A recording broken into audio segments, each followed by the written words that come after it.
Are you an entrepreneur that loves the law of attraction, reality transurfing, or just seeing the magic of your business growing? This is an episode for you. Do you want to do what you want? Do you want better money? Welcome to Dream Job Radio. Hi, this is Daniel Lakstins, and you're listening to the Dream Job Radio Show. If you haven't done so already, please hit the subscribe button and hit the bell, because usually these podcasts come out bi-monthly, and that way you're notified as soon as the newest one drops. Now, if you're an entrepreneur, you more than likely have read several books on law of attraction. We found that most entrepreneurs have at least read Think and Grow Rich, or How to Win Friends and Influence People. But have you thought about going deeper into your understanding of law of attraction? There's also other books like Valdem Zeeland's book, Reality Transurfing. So in this show, we're talking deep about things in law of attraction. My special guest is Bootsy Greenwood. He has a huge following on YouTube. He brings the law of attraction down to earth, so it's easy for just regular people to understand the concepts behind the principles of the law of attraction, or even reality transurfing. So you're going to enjoy this. This is more of a conversation that Bootsy and I had discussing his journey through his businesses and how he's used the law of attraction to help grow his business and his career. So let's look into my interview with Bootsy Greenwood. All right, so this is my special guest, Bootsy Greenwood. Bootsy, welcome to the show. Thank you so much. I'm ecstatic to be here, Daniel. We've been talking off air for like an hour and a half now? Yeah. I think I even took a nap earlier and then came back. You're a brother from a different mother. Yeah, it's really, really nice to meet you and connect. I think what you're doing is awesome. You've got so many different entrepreneurial endeavors going on. That's truly a person after my own heart. I've had to be really resilient and flexible, and everybody has, especially with the past year. But even before that, just throwing things together and figuring it out as I go. I've always been a little bit of a creative problem solver and someone who has figured out how to make it, without, conforming to some corporate standard or taking that, job at the rental car agency or whatever. I definitely did a lot of restaurant work in the past, but I feel like that it taught me a lot, about customer service, about dealing with people, so I loved all that experience. But there was one day when I couldn't do it anymore. I was like, I can't work in the restaurants anymore. I'm going to have to figure out how to fly on my own. I did. And I got a lot of other different opportunities. So I've got a varied background, and I work with people on establishing purpose, because that's really the thing that drives me and that connects me. And, we'll talk a little bit about the distinction, I think, between what purpose is and what your job is, because there's definitely a difference, as you are, demonstrating.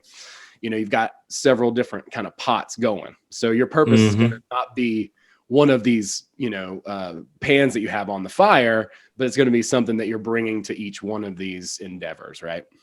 Exactly. I always in one of my businesses, I guess we do it for all of them. We talk about niching down. And so if you hear people say, well, I don't know if this one showed up, and so I got into this business, but I don't feel it's my passion. And what we say, well, then what is your passion? And it doesn't mean get rid of this business, because this is making you money. Right. You need to just add in your passion to that business. So I know someone that has one business, but they were very passionate about helping orphans. And so they donate portions of their proceeds from their business to the orphanage, and then they do all these events. Well, come to find out, then whenever they do certain events, then it cross-pollinates both businesses, because they're giving back to one industry, and they feel that passion and they can survive doing. And eventually you just set your course to get out of that business, or choose, Sure. Slowly switch over to what you're more passionate about, I guess. No, But that's so brilliant. That's really, really clever. A great way to get some motivation going, mhm. on that other business. I was wondering though, so you, I mean, you and I are a lot alike. I think you've probably been an entrepreneur since probably high school. I'm just guessing. I mean, when did you first realize that you had to be an entrepreneur? I mean, I got my first job in high school, and I did all right with it, but it just seemed very much like being a cog in a wheel. You know what I mean? Like I was grateful to have the job. My grandparents owned a nursery, their own landscape nursery when I was growing up, so I learned a lot from them. And I do have a black thumb. I didn't learn a lot about gardening, but as far as like running your own show, I grew up in that environment. My mom was always starting a new business. My dad, he went the more career path, but ultimately, started his own business maybe 10 or 15 years ago. And so, I've always been around that, and that's always been a part of who I've been. I have not had a successful business until a few years ago. But I was always trying stuff, Yeah. Yeah. always trying different things and learning, as I went. So I've had a lot of traditional jobs, a lot of service industry jobs and stuff like that. But what those really did was allow me I would leverage those, and then that would allow me to start other endeavors and try them out, whether it was a new podcast or a YouTube channel, which a bunch of those I failed at, until ultimately the most successful business that we had was an Airbnb business. And that was something that allowed me to leverage other people's homes, and we would do all the marketing and management of their homes, and they would just get paid. We called it paid vacation. And Facebook wouldn't let me advertise because it was like, what kind of like sensational. But Facebook doesn't let you advertise that. I mean, we thought it's bad enough in the hemp industry. It's like, this is a legal plant and you guys won't allow the hemp people to advertise, but how will the farmers sell to the, it's a chain, and Facebook is blocking that chain. Are they evil or ignorant? I don't think, or maybe they're smart. Maybe there's something, that I think they're smart. I think they're smart and evil. I want to transmute them into good people is what I want to do. Because, if we're angry at all the people that are slowing progress of humanity down, then we're just going to keep them in the timeline. So if we can somehow forgive them, I forgave Burger King. Because I was growing up, McDonald's, Burger King, those were my favorite childhood sandwiches, but and then I watched Super Size Me, and I said, said, fuck McDonald's. Yeah. I said, fuck Burger King. I was just like, I was done with them. I said, I'm not going to eat that stuff anymore and I was always feeling sick. But what happened was, deeper in my law of attraction studies and growth, I decided to forgive because, I'm like going, okay, I forgive this terrible person that hurt me. Oh, sorry. Oh, they're not terrible. I forgive this ape because we're all on this different journey. So I'm like, and I started doing all the shadow work of forgiving everyone. And I forgave Burger King. And guess what? That like just a month later, it's all natural. I'm like, what? Burger King's all natural. McDonald's is all natural except for the pickles now. They couldn't find a company to not put yellow dye into the pickles. But hey, but still, I mean, I'm like going, wow. So if we just forgive our enemies, then we can transmute them into allies. And that feels a lot better for me. I mean, well, that is great. I mean, we definitely shouldn't hold contempt and resentment and try to fight against the established things that we don't like, because that's only going to reinforce them. I think the true answer is just building alternative systems, doing things that are around it, right? Like if Facebook's going to block this, fine. You just shot yourself in the foot, Facebook. We're just going to make a new network. We're going to go around you, like as far as that goes, we'll find a way. It's like, this is how nature works. Like I said, I've done a lot of different things. I spent a few years as a river guide, like whitewater rafting. Dude, that'd be so cool. I'm gonna grab my time machine and jump on one of your tours. Right. It was so fun, but I learned a lot about nature, living in the wilderness, and just doing that job, being on the water. Like water's always making balance. Like it's always trying to make itself flat. That's actually what creates waves, that like water goes over a rock and then fills itself back in, and that creates, a wave. So whenever we are, faced with this type of issue, or people want to put a rock in the middle of the river, when you put a rock in the middle of the river, the water will just go around it. It's not a big deal. It's going to find the path of least resistance. It's going to find balance every single time, and until you just completely, I guess, dam the whole river. But I mean, at that point, what's going to happen? You're going to build up a lot of pressure, and then eventually that's going to have to release as well. So, there's no way to fight nature, and nature is living, breathing, moving. We view nature as Westerners as this like static thing that we can just dominate. And that's not how it works at all. In fact, with law of attraction or transurfing or magic or whatever it is that we're talking about or using, we're directly a part of our environment. We're interacting with it. We influence it. We have a lot more power than we think.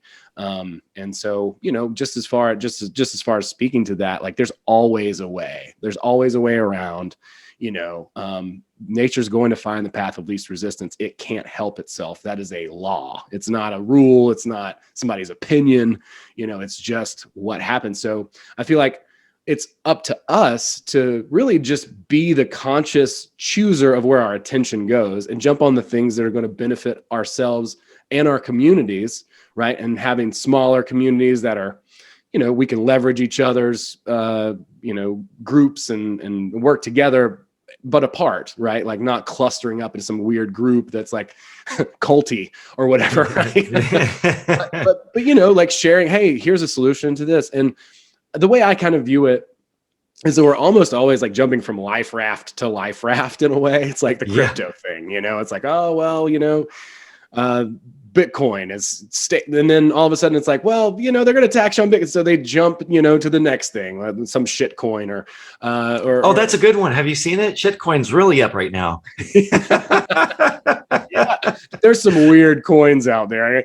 But, and I haven't really done a whole lot in the crypto market, but even still, like that's an answer, right? To DeFi, right? Is an answer, is it's at least an option. It's an alternative to what the current system is. Like, oh, we can fight against this and like get in the street. I laugh a lot about protesting. Is like, oh, we're going to change the world. What are we going to do?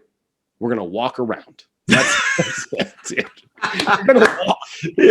And then that's going to change. Okay, I didn't realize it was that easy. Hey, but, we're gonna walk. That's what we're doing. Yeah, I'm walking. Here, I'm losing weight. We're going to walk around. I've killed 2 birds with 1 stone, and still maintaining my anger. Right. Exactly. But I think that's just it. In Reality Transurfing, that was one of the key components. And the Kabbalion talks about it too. Frederick Dodson talks about it, calls it waves. And William Walker Atkinson too. He talks about that if you you keep whatever, he says that there's never been a person that joined an organization to create change, whether it's homelessness or any type of thing that you're trying to donate money and you're angry about it, you're just bringing more of it into the future. And that's why it's never changed, because it's like, so you can join that organization, but it's just like joining a church that is like crazy and people are being manipulated and controlled. Absolutely. Like Westboro Baptist Church or whatever. The thing that their conflict just blows up and escalates and makes the problem worse. It never actually solves the problem. It never goes away because of that conflict just building and building. So positive attention, negative, doesn't matter. Attention is attention. It's like you were mentioning before, like you were talking about love and hate and how we misinterpret those things, like those are both energy, and it's the same energy vibration. So it just the volume switches, turn it up to love, you turn it down to hate, put it in the middle. It's like, how do you feel about beets? Oh, they're okay. Well, do you love them? No. Do you hate them? No.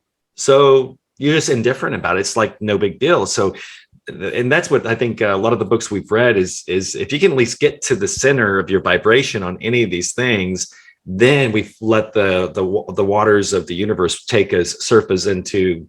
It's going to be a much better decision than trying to create resistance. Exactly. But if you just keep neutral, I think if you just find every one of those vibrations, but love and hate is that same vibration. It's just where you're putting your frequency on it. because you can sit there and, yeah, but how can I love someone or hate, how can I love this politician? You don't have to love them. Just bring your volume switch a little higher than want to murder. I don't know. Yeah, right. Yeah, it'll still get you progress down the road. Swim with the fishes is down here. This one's more like I'm going to make a peanut butter sandwich. You know what I mean? I'm not going to worry so much about this. It's fine. Yeah, I really think that's it. It's really about, I think, okay, so I think we have individually, as far as development, we have a huge disadvantage from school. School really taught us to obey authority, to ask permission, to, speak only when spoken to, that we have a rank and file. These aren't my ideas. They really come from John Taylor Gatto, who was a brilliant teacher. And he wrote, the 7 Lesson School Teacher essay. And these are some of the things that he touches on in that thing. But I think what's happened to us is because of that, and it's nobody's fault. It's nobody's fault in that system. It's not our fault, right? It's not our parents' fault. We've all had this, but what we've got to do is wake up out of it and become the observer and say, you know what? Like, I don't need to wait for somebody to tell me I have permission to do something. I'm going to just take initiative, do that thing. And then at that point, now we've created a new system. It's literally that easy. We don't have to get mad. We don't have to feel victimized or get angry about the situation that we find ourselves in. We can just simply say, well, this is not the situation that we want to be in. Let's create that situation, and that's going to always, like I said, it's always going to fluctuate. It's always going to change. Reality is in flux. It's constantly moving, shifting, breathing, living. And then that's why I kind of say, like, sometimes I feel like we're hopping from lifeboat to lifeboat because that's going to be the constant sort of movement, like nothing is static, nothing is standing still anyway. So we're going to always have to, adapt. Yeah. Hey guys, you're listening to the Dream Job Radio Show, and we're talking with Bootsy Greenwood, comedian, entrepreneur, and a law of attraction. Hi, like me too. I mean, we teach higher levels of law of attraction. So, and how we can use that law of attraction in our business. I tell you, I think that most entrepreneurs I've ever met are all heavy users of law of attraction in their daily lives. But you were mentioning too about the how kids are always saying that, oh man, if only my parents would have done this way or done that, my life would have been different, or I got to blame this person for stopping me from reaching my dreams or my success. And you just said it though, because I say the same thing. It's kind of, I look at people in life as an ape and a caveman, because the apes, and here's the illustration. It's like, it's not your fault. It was your parents' fault. They ruined your life. If they would have only taught you that. But hang on a second. Your parents only know what they learned from school and church and from their parents. So it's really your grandparents' fault. That's who's at fault. Well, hang on a second, though. They only learned from their parents, so it's your great grandpa. Now, hang on, it's your great. Okay, it was an ape that was throwing its feces. That was your ancestor. Okay, well, I mean, you're going to go punch the ape in the face for throwing its feces? No, because at that time period, that's what they did. And then they became a caveman where they can draw something on the wall. And you think they're like, oh, I'm enlightened now. I can draw a cave picture. You are not enlightened because you're going back to all the apes and you're hitting them over the head with a bat. And you're blaming those people. So you're only partially enlightened, or you can see a little light shown in the darkness and you can make a cute little stick painting. But dude, it's like, so don't blame the past. Actually celebrate that your parents did the best they could and that you have what you have. Because if you're holding on to that, ooh, it's somebody else's fault, what happens to them? Yeah, absolutely. Yeah. Well, I mean, we've come almost full circle. It's like you're talking about throwing poop. I'm pretty sure I saw some Twitter clips of people throwing poop not too long ago and setting it on fire and stuff. So that's hilarious. And the fact that, people want to get that much in an upheaval about something that's wrong, as opposed to creating a solution, like working toward actively, changing something instead of begging for it. Again, this comes back to, us being sort of, conditioned in school, right? It's like, we have to get permission. Somebody else has to do it. I can't do it myself, And, I think the large question too, and this is something my friend, Lindsay Zimmerman brought to my attention. She's an amazing human being herself and working on some awesome stuff. But it's like, why don't people believe in themselves? And I think it comes down to that conditioning. And like you're talking about your grandparents and, before that, this is what the spiritual community calls healing your bloodline trauma. Yes. Yeah. And which is just a big word for like letting go of the bullshit beliefs that, you were handed when you were young. And these are how. Well, and I think that, they're still in the vibration. So like, have you read on Ruprecht? Ruprecht? I'm sorry. It's Rupert Sheldrake. Have you heard? So he's a scientist that they did an experiment in, I guess from England. I don't know where the other laboratory was, but like on the other side of the planet. But they had these mice that would run a maze. And what they found is, maybe an hour or two or whatever, however long. But once the mice in England, which they let those mice go first, right? And then once they found it, they would release the other mice and they would find it. They just instantly walk through it. And they said that it explains why when you have a flock of birds and then one turns and they all turn instantly, they say it's too fast. Or like fish, you get fish, a school of fish, and when one turns, they all instantly turn. It's impossible. It's faster than the speed of light. Mm-hmm. So there's no explanation. Well, that's instinct. No, it's not instinct. What it is it's the same thing. Valdem Zealand says it's a pendulum. Pendulum, yeah. I call them thought energy vortexes. Sure. Thought. And so, of course, the pendulums go back to the Kabbalion, that's where, but the thing is Rupert Sheldrake he calls them the M field, which is just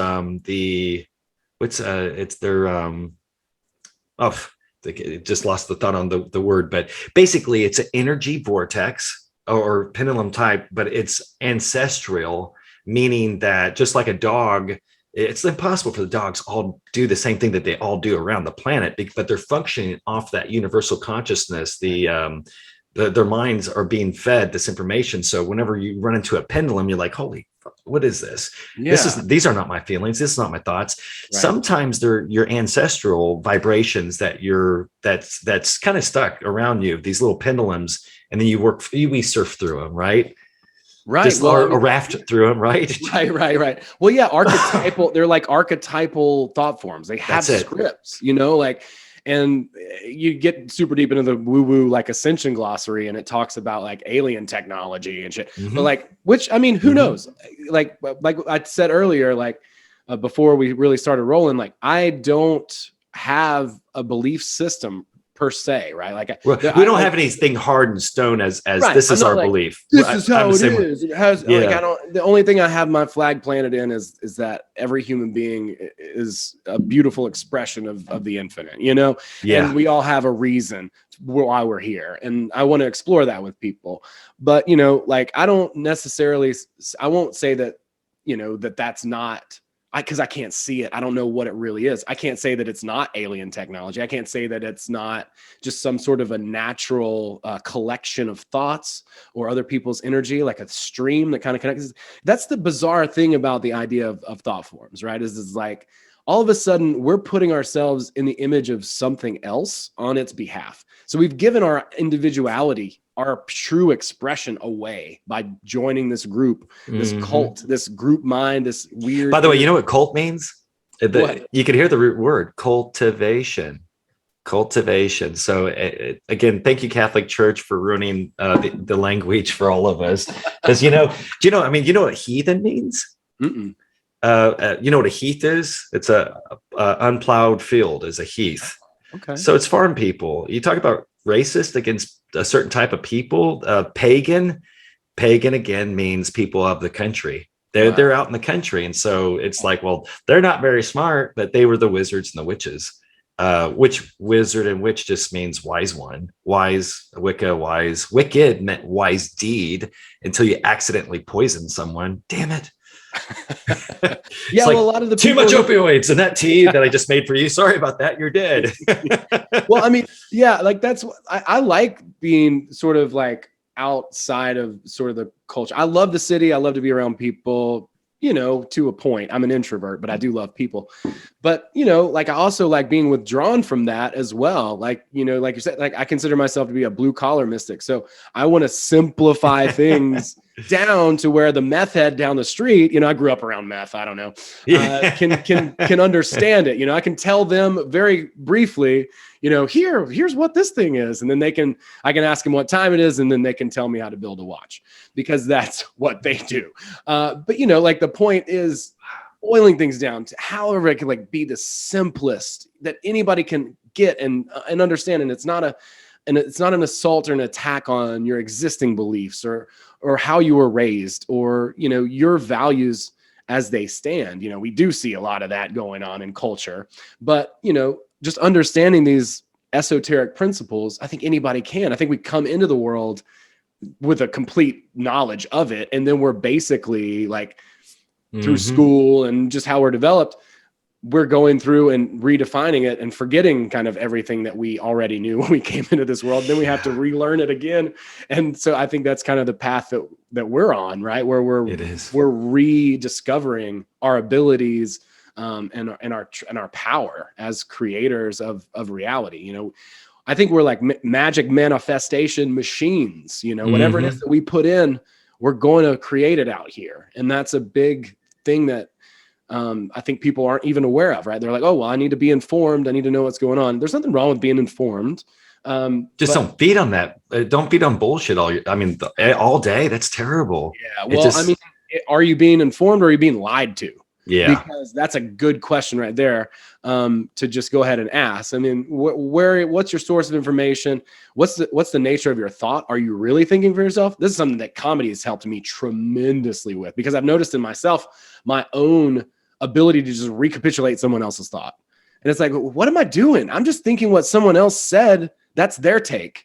You know, that's not my original view of this, you know? And so what is, and just ask that question and get a little bit deeper into your own awareness, your own or your ability to observe your own, you know, experience, and say, you know, what is it that I think? Because I look out I might turn on the TV to whatever news channel and see this horrible things, but I'm looking out my window right now and all I see are some leaves dancing in the breeze. There's birds singing, you know, the mailman popped by. I need to cut the grass. But other than that, everything looks just fine outside, you know? And so what are we keying off of? What we choose how we are creating this reality. So if we're getting fed, you know, negative information that may not be true about reality, then we believe that. And we bring that energy into whatever it is we do. Now things are frenetic. There's fear. We're in our fight or flight part of our nervous system, which is not a healthy way to live. There's cortisol just being pumped through our. That's it. You know, and then now and adrenaline too, which and both we're acting get high blood pressure. Yeah. Absolutely. And then we're acting as if this is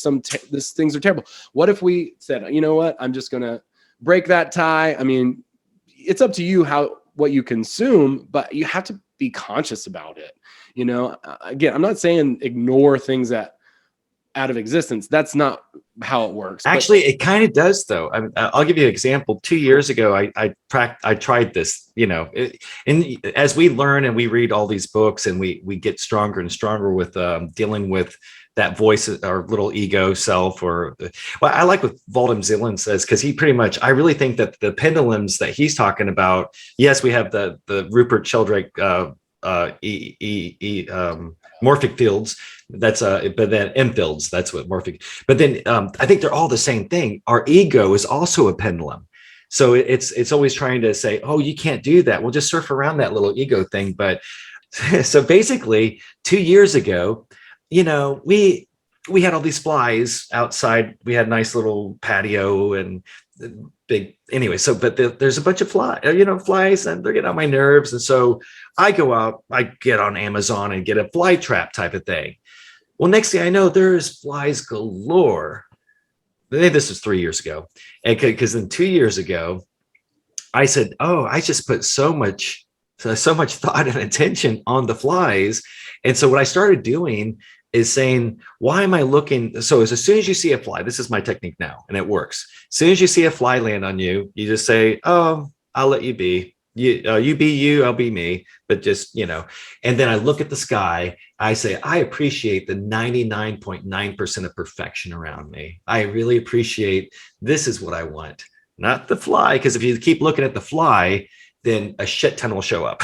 It happens every time. Every time you see something, notice it, then it comes back into the reality over and over, and then it compounds. Mm-hmm. And so this has been working for me. Literally, the minute you think about it, the fly, it will show up within about within 1 to 3 minutes is what I find. But if you shift and say, no, I appreciate this 99% of perfection around me right now. I'm just going to enjoy this perfection.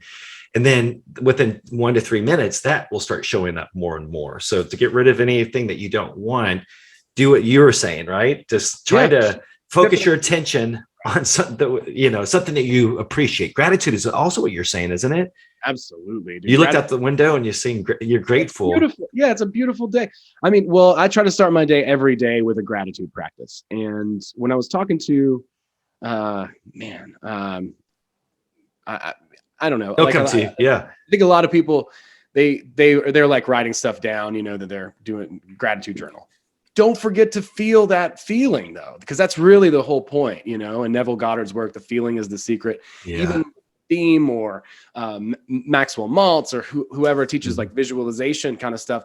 It's really not about the visualization that you craft. The pictures as much, right? Yeah, the picture is what is establishing the feeling in the body, in the subconscious mind. And so that's what you want to do, is you want to impress upon the subconscious mind those feelings, because the universal language is emotion. It's not language. It's not like, English. Isn't it the third eye and the heart chakra? These two, masculine, feminine, right? Masculine, feminine. So, and then the third eye chakra is actually our imagination. So once you visualize it, if you don't add the female aspect into it, then you can't have a baby, which is your manifestation. So absolutely. And that's what you're saying. People are forgetting to use the heart, that emotion, their hearts. Yeah. That's really what it's about. Like, I think that the vibration that we create emotionally is what we're, subconsciously sending out into the universe. And that's going to get reflected back, and we're going to wind up finding other people who are on that same tip. It's not good or bad. It's just where people are. But what's really the real power there is the emotion.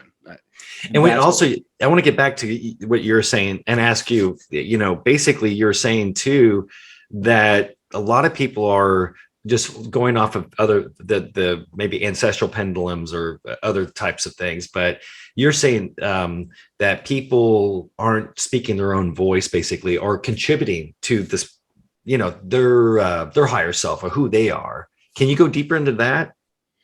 Yeah, I mean, that's definitely something that has taken a lot of intentional awareness and practice for me. And being a comedian has been one of the most helpful things. I didn't see these two worlds resolving. I felt like they were almost separate, but they're coming closer and closer together because I'm being honest about who am I? And, these types of questions, I feel like people often aren't necessarily asking those questions. All it really takes is to ask. And then the subconscious mind starts looking for the answer. We'll eventually find it, right? You're talking about like your awareness with a fly, right? Like your reticular activation system is the scientific, like, talk about this, we can take and basically use, it's like using,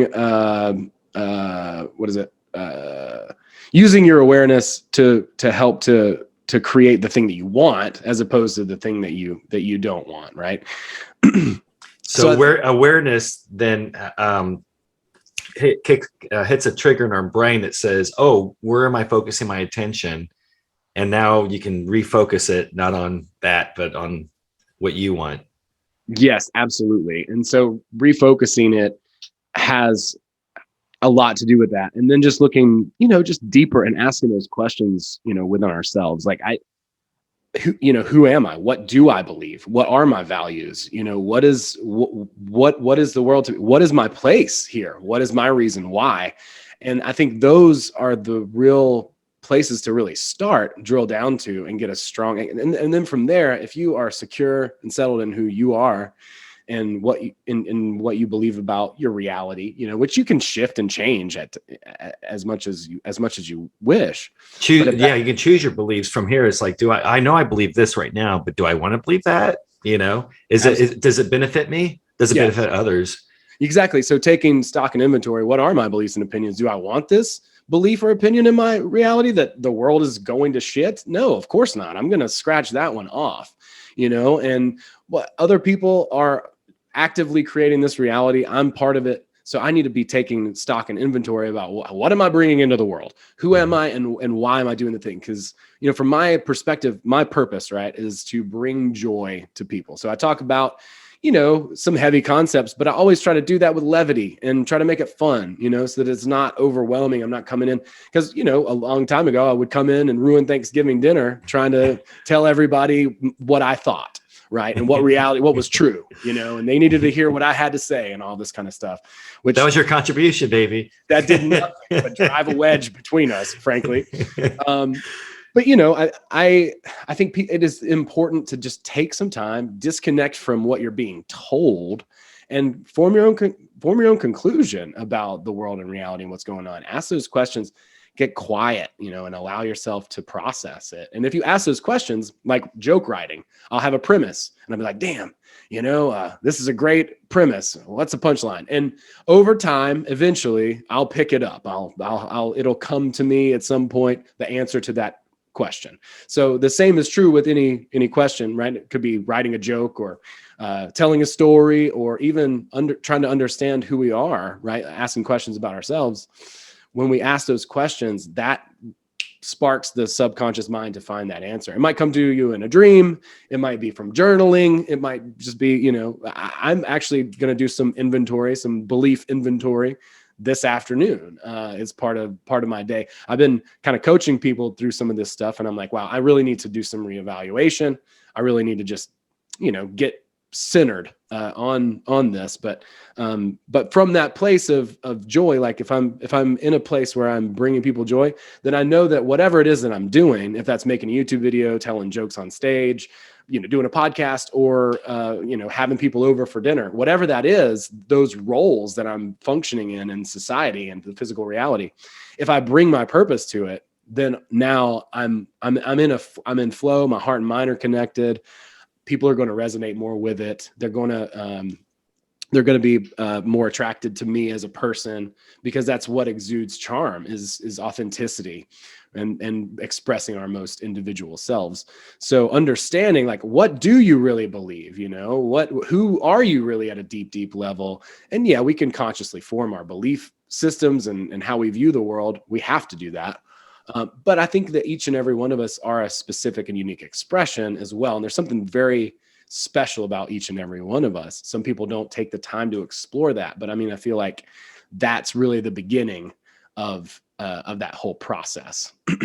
Yeah. So living your truth, then that allows us to give that piece. I always feel like all of us have a piece of the puzzle. I felt like, I've seen a lot of us online, you especially for years, and others that we see online, teaching people and giving of their heart and their content, and that they have the unique way. But sometimes you hear people, those like, well, you're using the wrong terminology, or you're doing this or that, whatever. It's like, actually, it doesn't matter. The terminology, we're all talking about the same thing. There's a golden thread through every religion on the planet. And the secret is, what I realized, that each of us teachers have a piece of this puzzle.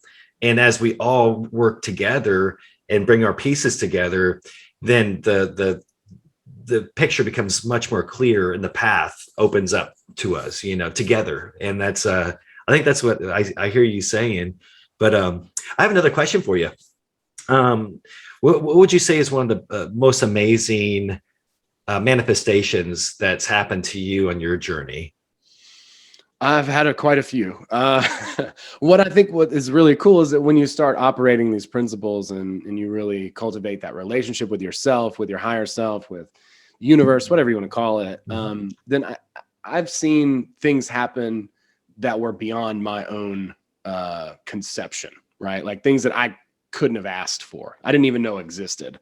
So, for me, just learning about comedy and kind of getting involved in that whole industry and stuff, I got the opportunity randomly to be an MC on cruise ships. And that was a couple of years ago. And so I wound up because of that, I was on stage with Gene Simmons. Wow. Interviewed Peter Gabriel.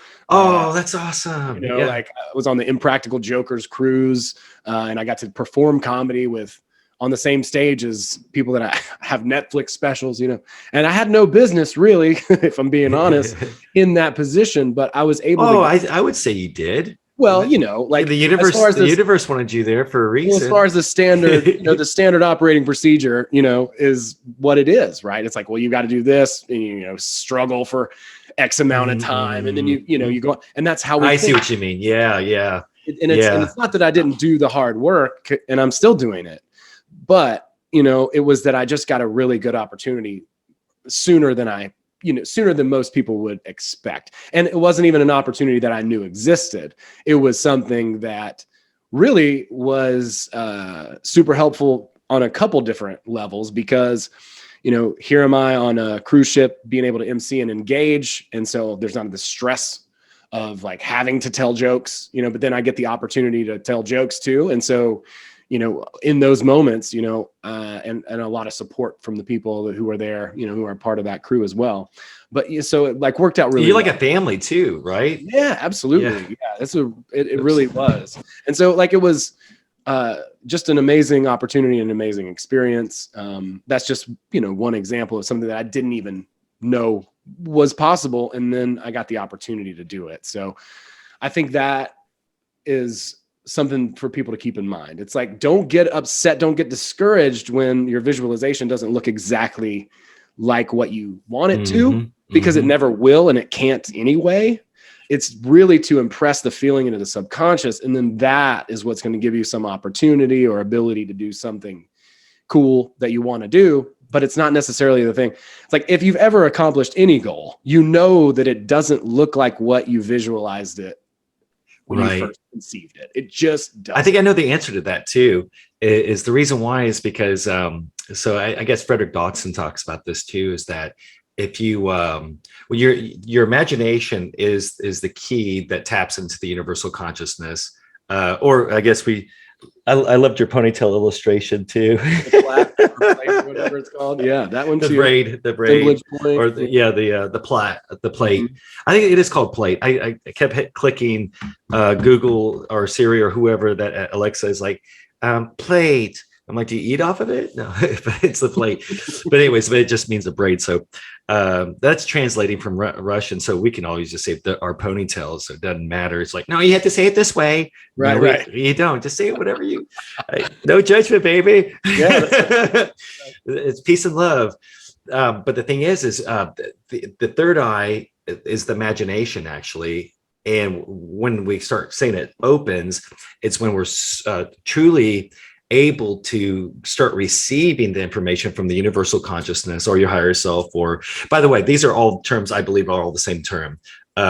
Universal consciousness, the library, the Akashic records is all of this is all the same thing. They're just different other teachings, different religions. We all are saying the same thing. But once you're tapped in, the only way you tap in is the secret is the imagination.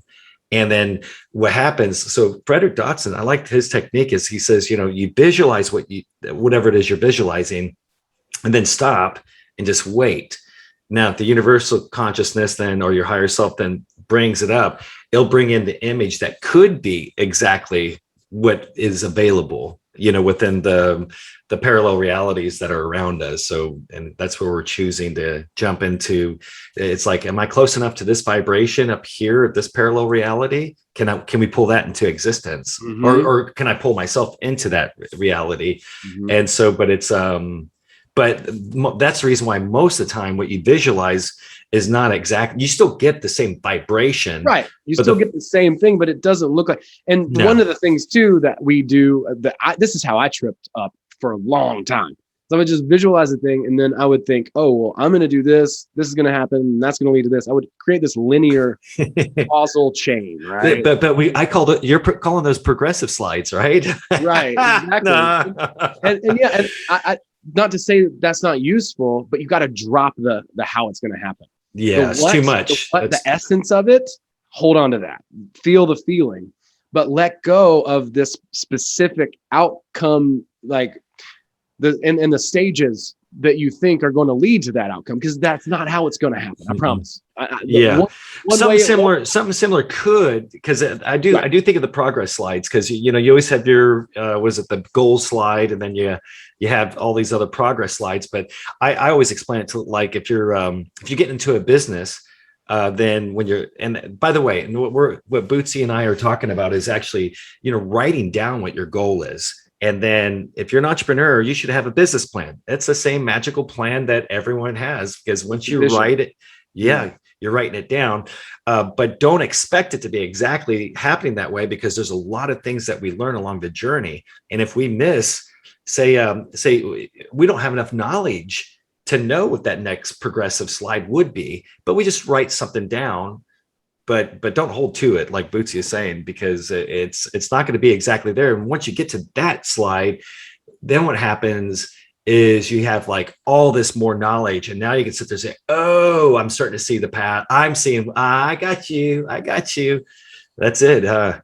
Yeah, it's like it's expanding your comfort zone a little bit, and then you're getting closer and closer to this sort of ultimate goal or vision that you've created, and then visualizing yourself along that path, as well. So, as a comic example, right? Like I visualize myself even doing the mundane, and writing down jokes. What is it? Like the more specifically emotional and experiential you can visualize something, the better, right? Like, and what you're saying is feel the feelings. That's more important than the picture. Yeah. So my friend is writing a movie. I'm like, dude, visualize a marquee with the name of the movie on it. Nice. See yourself going to the opening.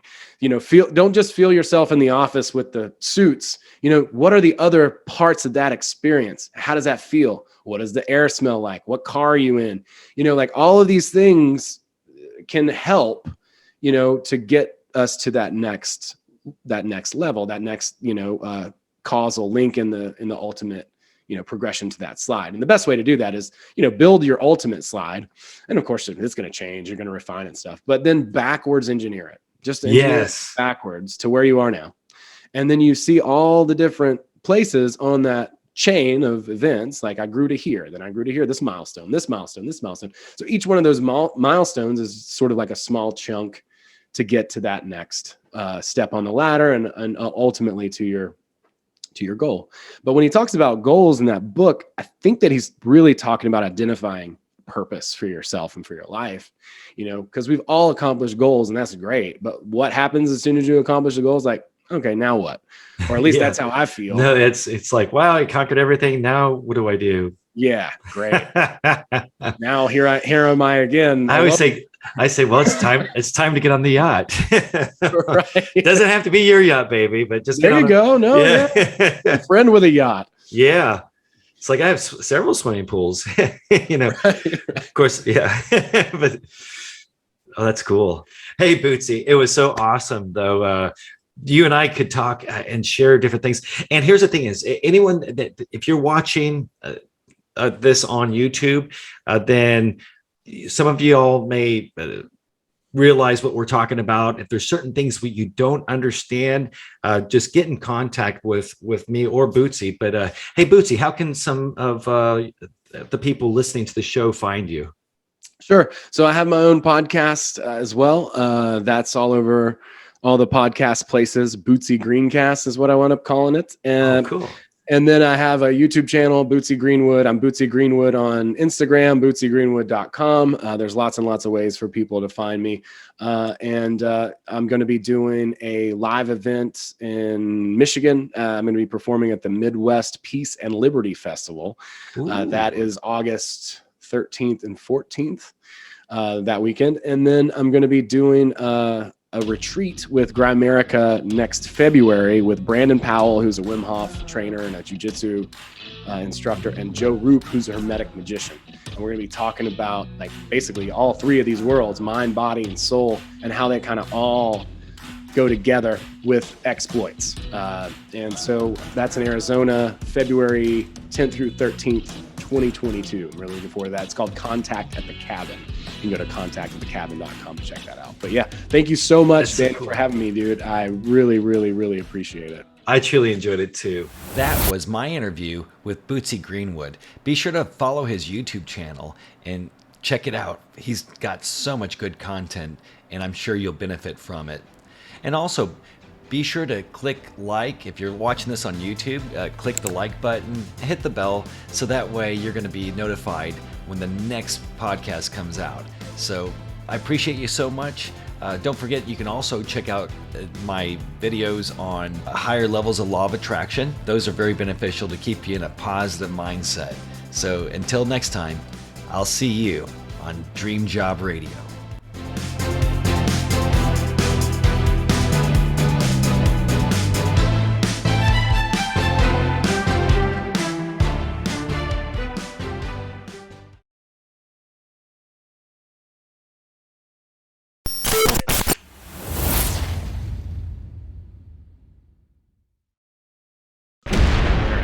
Recording in progress. She sounds like she's gonna hurt herself, or she's very worried about something. She sounds sad. She does. She's not like, happy. Yeah. It's not a happy AI. It should be like, hey, we're recording your ass. That's right. That's right. Or, hi, I'm watching you. I see your every move.